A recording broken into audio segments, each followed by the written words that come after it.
Hey everyone, so for all those in social distancing, the team tournament know that there is the pairings are out, so I wanted to put this video out on how to do pairings really quick. Hopefully it explains it well. If not, just come to me and I'll help you out. But all right, so it's like the last four armies at ETC. So if you know ETC pairing, it's just that. But here's a visual of it. So there's Team A and Team B, right? So you each have your four armies. So the first step is to secretly pick one of your armies and one of their armies, right? So at the same time, you both reveal it. So you put it out. Let's just say it's 1 and 2, right?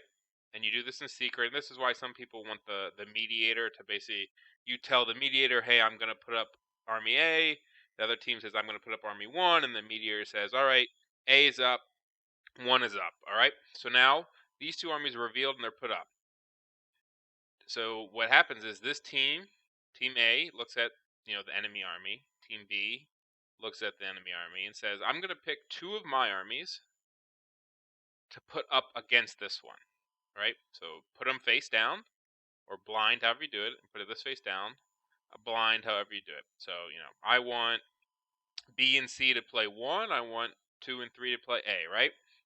So now what happens is, and I guess I could have done this in the beginning, but this is a divider that kind of like whose side these armies are on. It kind of helps to visualize who's looking at it, right? Team B put 1 across, they put this up. Now you take back your armies. So now you're left with this on this side and this on this side because Team A put up Army A and was given 2 and 3 in response. So now each team is holding 4 cards, essentially, 4 armies, 2 of their own, 2 to the enemy. And then they essentially say, I want this one to play this one, and I want this one to play this one. And then on B side, they have these 2 sets of armies, and they can go, I want this one to play this one, and I want this one to play this one. That's essentially how it works.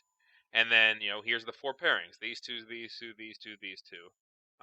If you want to think of it a little differently than that, which is, when you were given the pairings, you put up A and they gave you 2 and 3 and you had D left in your hand, right? Essentially, you're saying A is going to play one of these two, and then whatever is not picked will go to D, which is the same as what I said initially. So essentially, each team's going to pick 2 armies. So I'll say it in words one more time. Each team puts up one army face down, reveals it. Then the other team, seeing what the other army team put down, picks 2 armies to go against that enemy team, the enemy army. So now you have the army you put up, the army you didn't put up in either instance, and then the 2 armies the enemy picked up, put up. So you have 2 enemy armies in hand, 2 of your own in hand, put them against each other. That's a table, that's a pairing. And since they're all the same table in scenario, you don't have to roll anything after that. Those 4 people play each other, and you do the games. Hopefully this helped you guys. Thanks.